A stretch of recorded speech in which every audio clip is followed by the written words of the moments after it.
we understand how to largely get fossil fuels out of our energy mix. The future grid or the future energy system will be mainly wind and solar.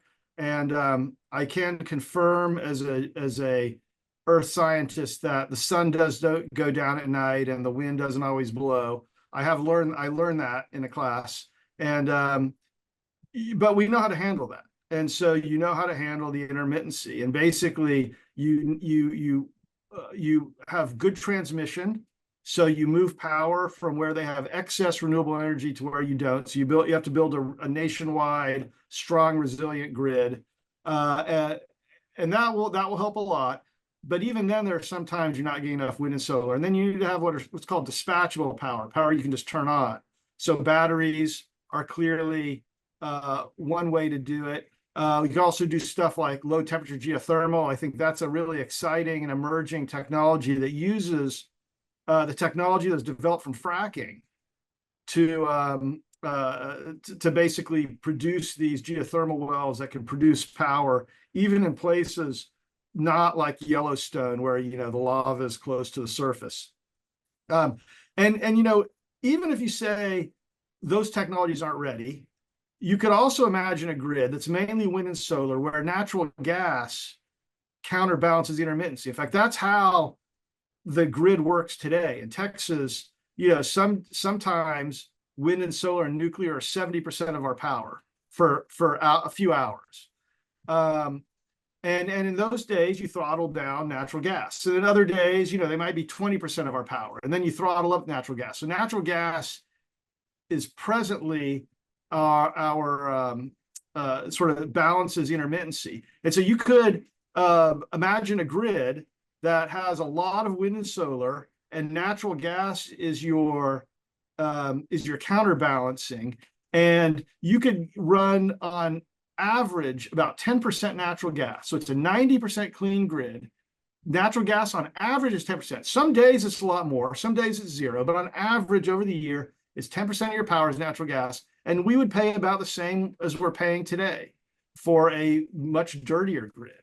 So now, I should make a point, which I think is really important, is a lot of discussion is about net zero.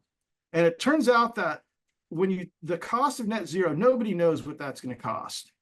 But one of the things that's pretty clear is that a lot of the costs come from the last few percent of decarbonization, getting from 90 to 100%.